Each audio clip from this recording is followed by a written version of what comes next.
पण मला असं वाटतं की तरुण लोकांनी तरुणांसोबत बोललं तर जास्त चांगलं होईल.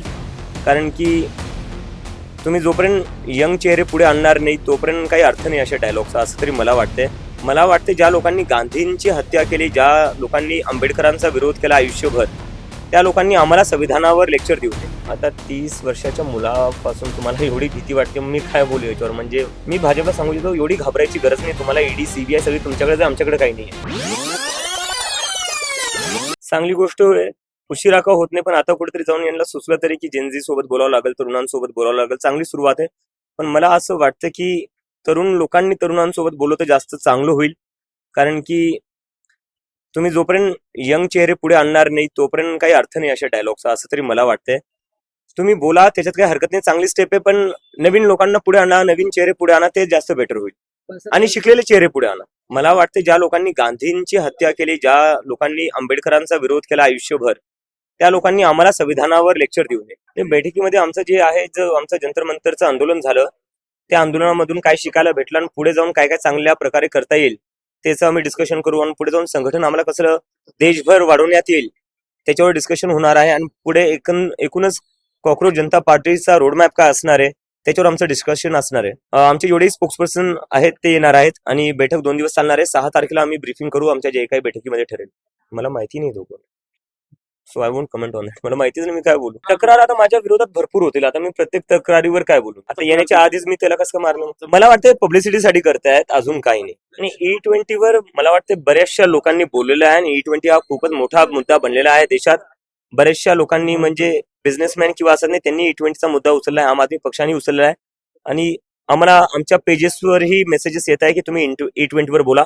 त्या E20 वर जे आहे, जे काही आंदोलन होतील त्याला आमचा पाठिंबा आहे. हे म्हणजे काही एका पक्षाचा मुद्दा नाही, एका पक्षाचा मुद्दा आहे म्हणून तसं नाही म्हणत आम्ही.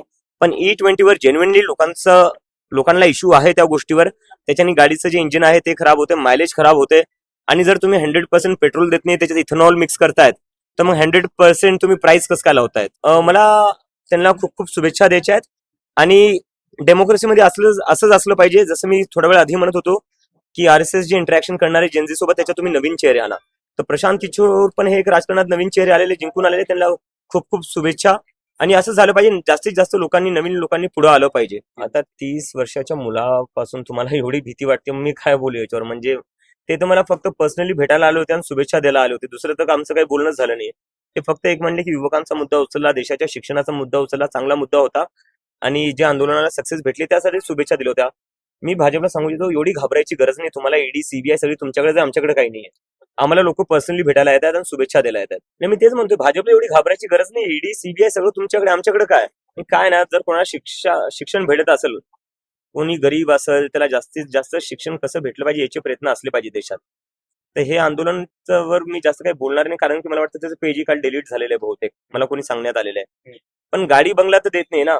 शिक्षण कशा प्रकारे जास्तीत जास्त लोकांना मुलांना पण, लोकांना पण, लेकरांना जास्तीत जास्त कसं शिक्षण भेटू शकतं त्यासाठी आहे ते.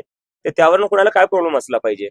आपल्या देशाचा तर हाच प्रयत्न असला पाहिजे की ज्यांच्यापासून शिक्षण दूर आहे, ज्यांना इनऍक्सेसिबल आहे एज्युकेशन, त्या लोकांपर्यंत एज्युकेशन कसं नेता येईल आणि त्यांना एज्युकेशन कसं भेटेल याचेच प्रयत्न केले पाहिजे. तेव्हाच तर देश पुढे जाईल ना. मग माझं जे बोलणं झालं त्यातही मला त्यांनी ते सांगितलं. परवाच माझं रात्री फोन कॉलवर बोलणं झालं आणि मला त्यांनी सांगितलं की त्यांना तिथं टेंटे लावू देत नाहीये, वॉशरूमची सुविधा नाहीये. एका प्रकारे जसं आम्हाला जंतर मंतरवर करण्यात आलं तसंच त्या विद्यार्थ्यांनाही करण्यात येते.